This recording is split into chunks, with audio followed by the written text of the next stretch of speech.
Bonjour à toutes et à tous, Emmanuel Correa. Dans cette vidéo, nous allons parler des gommes dans Photoshop. Alors les gommes, vous en avez plusieurs types. Ici, dans la barre des outils, vous avez donc l'outil gomme, vous avez l'outil gomme d'arrière-plan et vous avez aussi l'outil gomme magique. On va voir l'ensemble de ces trois outils. Le raccourci, c'est E. Alors l'outil gomme, on s'en sert vraiment quand on souhaite effacer une bonne fois pour toutes des pixels dans une image. La gomme s'utilise un petit peu comme le pinceau. Vous avez ici dans la barre des options des choses qu'on a déjà vues avec le pinceau. La gomme vous permettra d'utiliser l'ensemble des formes que vous avez dans votre Photoshop. La gomme s'utilise un petit peu comme le pinceau. Vous avez dans la barre des options ici des choses qu'on a déjà vues avec l'outil pinceau, notamment la possibilité de gommer avec des formes de pinceau que vous avez installées dans votre Photoshop. Donc vous n'êtes pas tenu de toujours gommer avec uniquement une forme ronde. On va retrouver aussi la possibilité de gommer avec plus ou moins d'opacité. Vous avez aussi le paramètre flux qui est présent et le lissage. Nous avons plusieurs modes. Le mode forme par défaut, donc qui vous permet d'utiliser les formes que vous souhaitez.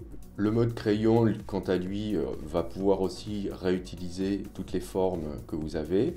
Mais par contre, vous n'aurez plus l'option dureté avec le crayon. Donc vous aurez toujours des bords très nets lorsque vous allez utiliser ce mode. Et vous avez un autre mode qui est carré, et le mode carré, vous allez voir, ça vous fait comme ça une forme carrée pour votre gomme, et cette forme-là ne peut pas être changée. Vous ne pouvez pas changer ni la dureté ni la taille de cette forme. Nous, on va s'intéresser essentiellement au mode forme. La particularité première de la gomme, c'est que si vous gommez sur un calque d'arrière-plan, vous n'allez pas faire disparaître les pixels vraiment, vous allez faire apparaître la couleur d'arrière-plan. Vous voyez ici, j'ai du blanc dans ma couleur d'arrière-plan. Si je gomme ici, à ce niveau-là, je vais donc faire apparaître du blanc. Donc pour faire sauter un arrière-plan, cliquez ici sur le cadenas et vous allez voir que maintenant, je fais apparaître le damier de transparence. Donc là, j'ai vraiment supprimé des pixels de mon image. Bien. Alors dans quel cas on utilise la gomme ? Donc comme je vous le disais en introduction, on utilise la gomme quand vraiment on est sûr de vouloir supprimer des pixels, puisque vous ne pourrez revenir en arrière que si vous avez l'état d'historique en état de fonctionner, c'est-à-dire pendant votre session. Une fois que vous aurez enregistré votre image, ce qui a été gommé, vous ne pourrez plus le retrouver.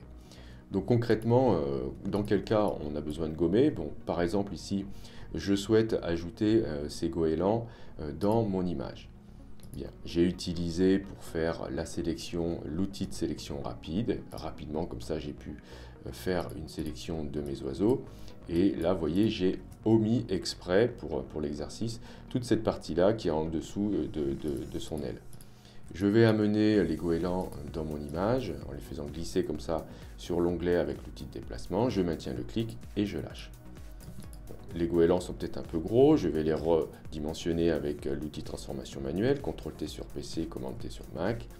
Voilà, je maintiens majuscule enfoncée sur un coin pour faire une transformation homothétique. J'amène ici mes goélands, je valide et voilà. Et là, je m'aperçois que, ah zut, j'ai oublié cette partie-là. Donc, ce que je peux faire là, c'est utiliser la gomme. Je vais réduire la taille de mon outil et là je vais commencer à gommer ces parties que j'ai oublié de détourer. Là je suis sûr de moi, hein, je ne veux pas les garder, donc je vais pouvoir les supprimer comme ça avec l'outil gomme directement. Donc là je le fais à l'arrache hein, pour qu'on comprenne bien, parce qu'il faudrait vraiment que je sois plus soigneux que ça. Voilà, je supprime tout ça, j'ai agrandi l'outil, ok. Donc voilà, j'ai supprimé ces pixels, j'étais sûr de moi, donc là, la gomme est très utile dans ce cas.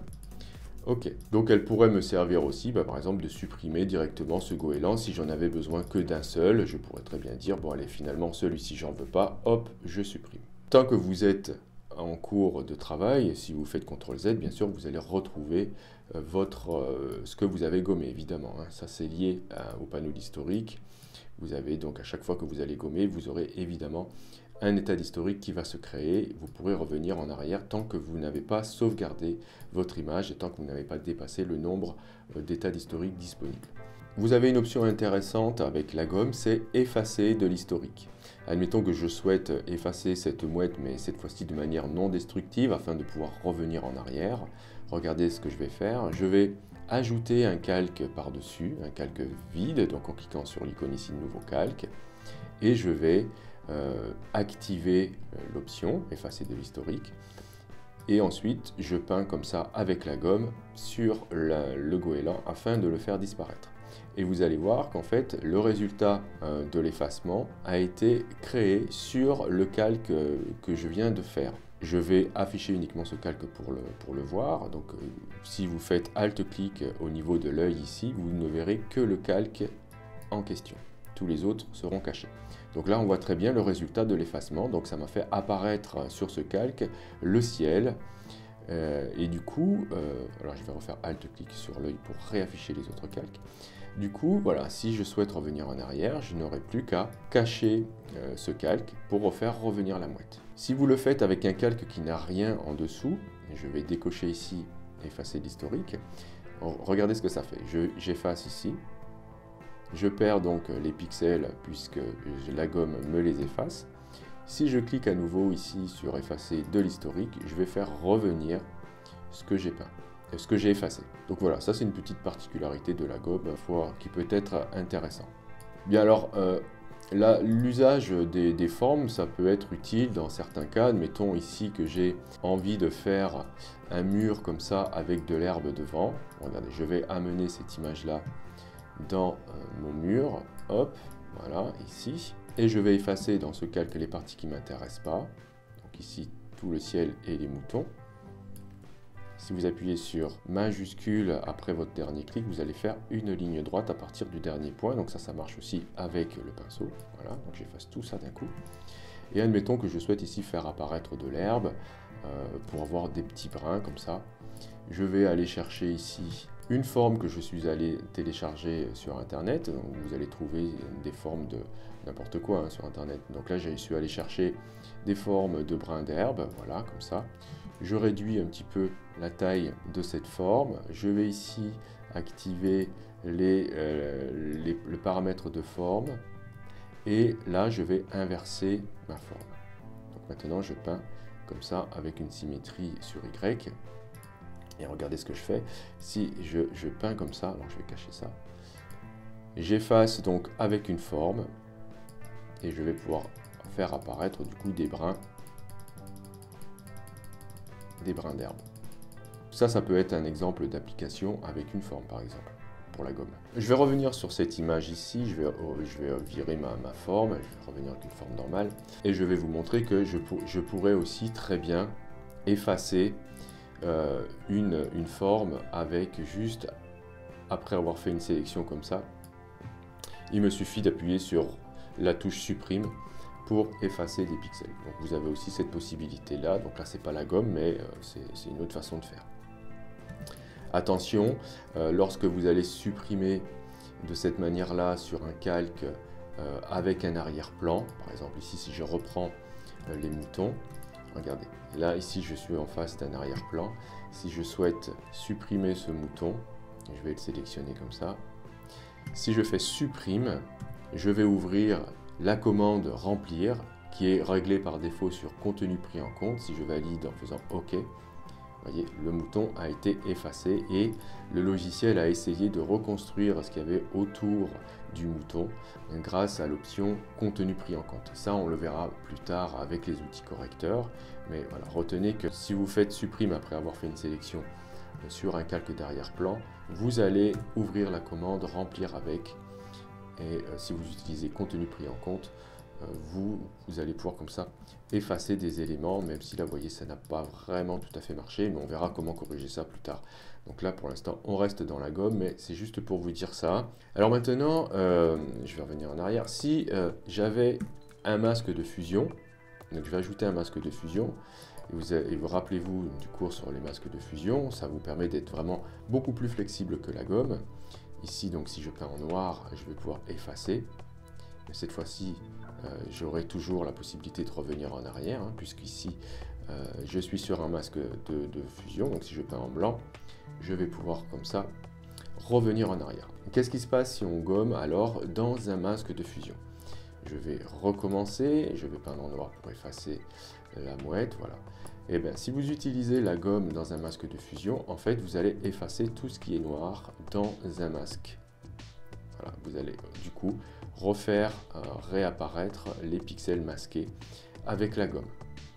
Donc c'est comme si j'avais peint en blanc dans mon masque.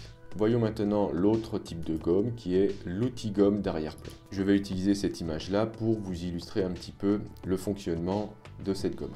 Alors cette gomme, elle a des options qui sont pas évidentes à comprendre au début. Cette gomme fonctionne à l'aide au départ d'un échantillonnage, c'est-à-dire que on va cliquer sur une couleur et cette couleur échantillonnée sera la couleur qui sera effacée. Et on va effacer quoi? On efface l'arrière-plan. Donc si vous êtes en présence d'une image qui possède un arrière-plan, l'arrière-plan va disparaître et on va faire apparaître du coup des pixels transparents à l'endroit où on a effacé.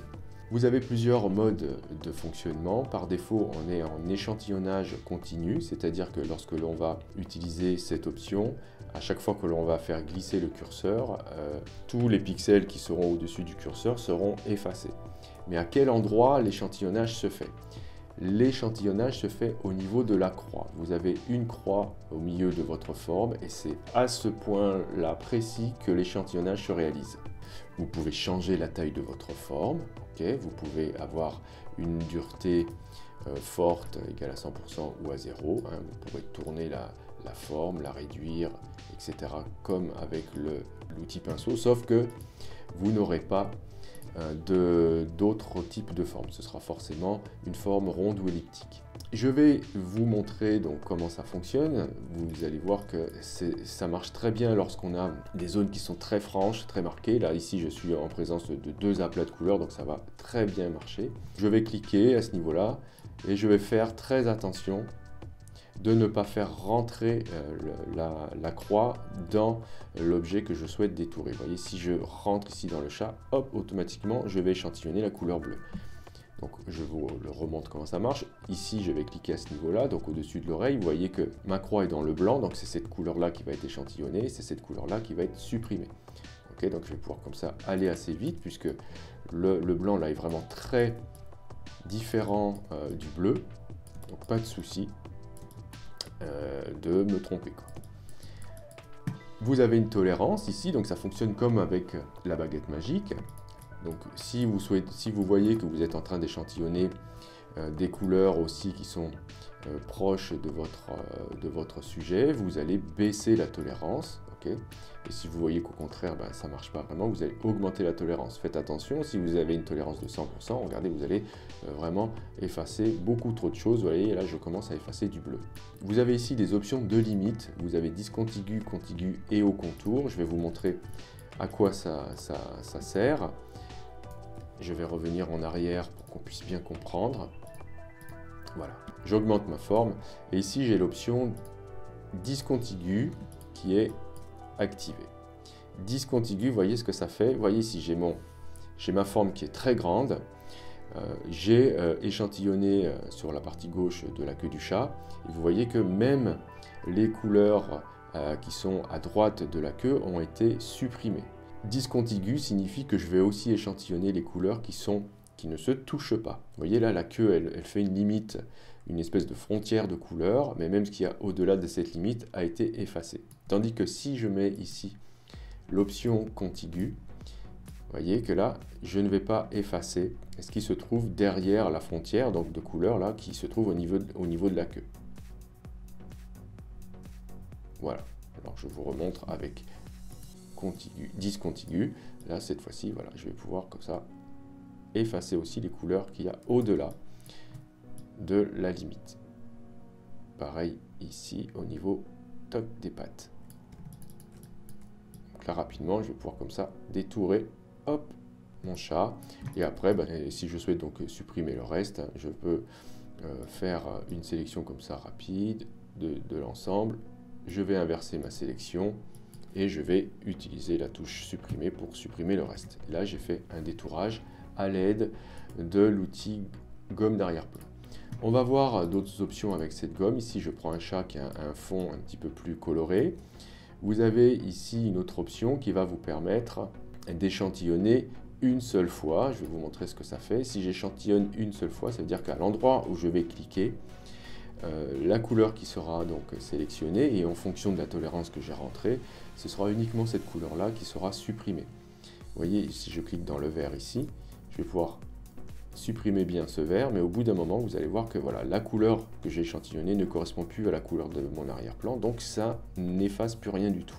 Alors que si je m'étais mis avec la première option ici, qui était donc d'échantillonner tout le long de mon dessin, pas de problème, je vais pouvoir comme ça échantillonner au fur et à mesure de mon avancement. Donc voilà, faites attention à cette option-là. Vous avez une autre option ici qui vous permet d'échantillonner en fonction de la nuance de fond. La nuance de fond, donc c'est la couleur d'arrière-plan. Si j'avais, admettons, échantillonné cette couleur-là, donc si j'appuie sur Alt, je vais avoir l'outil pipette actif. Je vais pouvoir comme ça échantillonner une couleur de premier plan. Et si je souhaite inverser donc mes couleurs, je vais appuyer sur X. Donc là, j'ai cette option-là qui va donc effacer les couleurs d'arrière-plan. Et vous voyez que là, maintenant, je vais effacer que cette couleur-là que j'ai échantillonnée. Voilà. Si on veut avoir plus de précision, je peux dire ici que je souhaite protéger la couleur de premier plan. Si je clique là-dessus et que j'échantillonne la couleur du chat en appuyant sur Alt, voilà, on voit bien maintenant que la couleur de premier plan, c'est la couleur du chat. Et vous voyez, même si je peins sur le chat, je n'aurai pas d'effacement de cette couleur. Donc là, si je me mets ici en échantillonnage continu, je vais comme ça pouvoir effacer facilement tout le fond, sauf la couleur du chat, puisqu'elle est protégée ici à ce niveau-là. Donc là, bon, c'était facile, puisque évidemment, là, les couleurs sont bien franches. Vous avez peut-être envie de voir ce que ça donne sur une image un peu plus complexe. Voilà, admettons que j'ai récupéré cette image-là sur Internet, je souhaitais avoir un arbre avec un fond transparent, manque de chance, je me retrouve avec un fond blanc tout autour. Bon, eh bien, si j'utilise donc l'outil ici de gomme d'arrière-plan en mode peut-être échantillonnage continu, puisque je ne suis pas sûr peut-être d'avoir un fond blanc parfait partout, je vais peut-être, donc ici je vais décocher couleur, protéger la couleur de premier plan, puisque c'est pas du tout la bonne couleur. Bon, je pourrais peut-être assurer en allant échantillonner du vert, même que, bon, le problème ici c'est que du vert on en a plusieurs sortes, on a même ici du foncé pour les branches, donc là ça sert pas à grand chose d'échantillonner, de protéger la couleur de premier plan. La tolérance je vais laisser sur 20 à peu près, puisque bon, j'ai pas trop de blanc dans mes feuilles. Je peux peut-être le réduire quand même, allez je vais mettre 10, on ne sait jamais. Et ici je vais me mettre en discontigu aussi, évidemment, puisque je voudrais effacer aussi le blanc qui y aurait éventuellement au-delà de ma croix. Donc là, vous allez voir que ça risque de marcher pas trop mal à ce niveau-là. Voilà. Surtout ne pas rentrer dans les branchages avec la croix. Toc. Voilà. Donc là, ça risque d'être un petit peu long de faire ça comme ça. Mais bon, vous voyez que ça peut servir dans certains cas précis d'utiliser cette gomme. Vous allez voir qu'il existe une autre gomme, c'est l'outil gomme magique. Je vais reprendre mon chat ici, non pas celui-ci, mais celui-ci.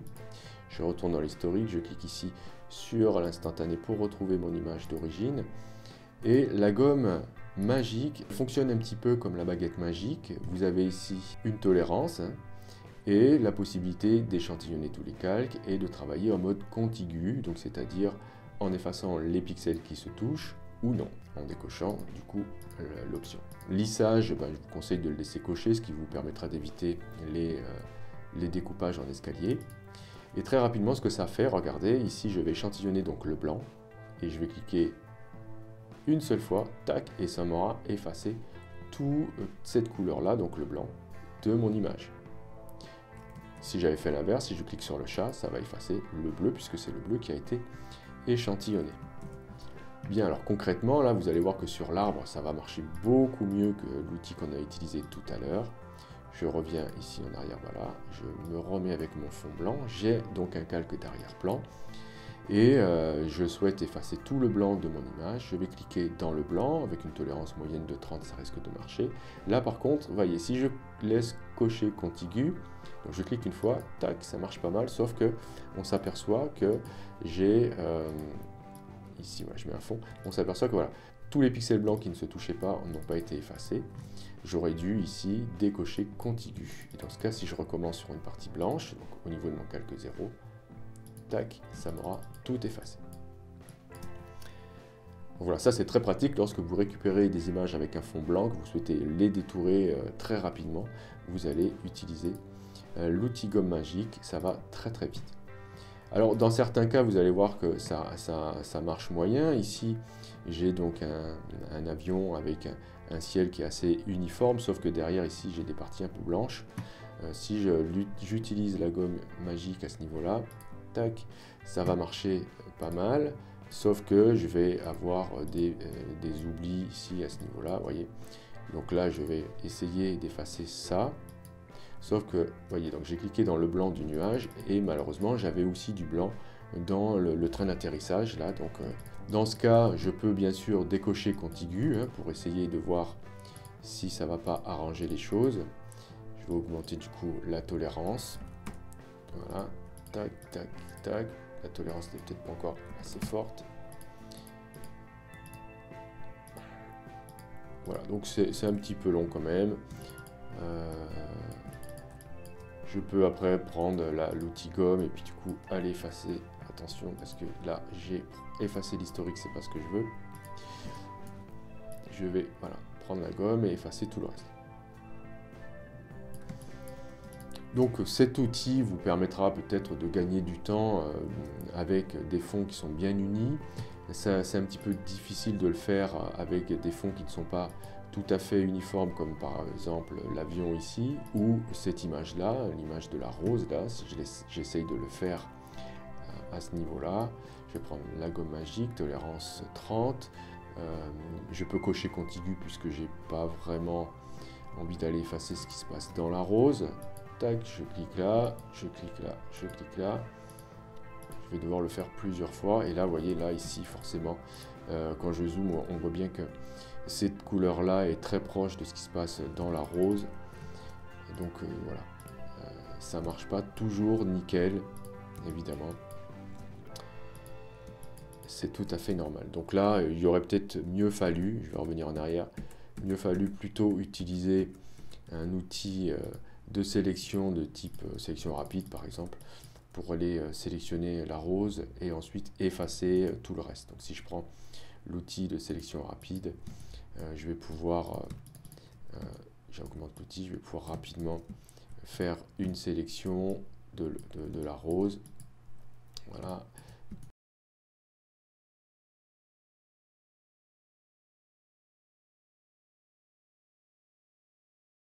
N'oubliez pas que vous avez la possibilité évidemment d'utiliser d'autres outils pour sélectionner vos éléments. Vous n'êtes pas obligé d'utiliser toujours le même. Voilà. Et quand c'est terminé, vous inversez votre sélection. Sélection intervertir. Vous vérifiez que vous n'êtes pas sur un calque d'arrière-plan. Sinon, si vous faites supprimer, vous allez ouvrir la commande remplir. N'oubliez pas. Donc faites sauter ici l'arrière-plan en cliquant sur le cadenas. Et maintenant, vous faites supprimer et vous aurez votre élément détouré. Vérifiez bien avec une couleur unie que vous avez bien fait le boulot. Donc voilà ce que je peux vous dire sur les gommes dans Photoshop. Utilisez-les uniquement quand vous êtes sûr de vous, puisque vous avez vu, à part l'outil gomme normal, vous n'aurez pas la possibilité de revenir en arrière. Préférez plutôt utiliser les masques de fusion lorsque vous n'êtes pas sûr de vous. Si vous souhaitez revenir en arrière, utilisez un masque de fusion plutôt. Et utilisez plutôt les outils de sélection lorsque vous avez un fond un petit peu complexe. Si vous avez des questionnements, faites-le dans les commentaires. Si vous avez aimé, cliquez sur j'aime. Si vous n'êtes pas encore abonné, cliquez sur abonnez-vous et sur la petite clochette pour être averti des prochains cours. Et on se dit à la prochaine pour une autre leçon.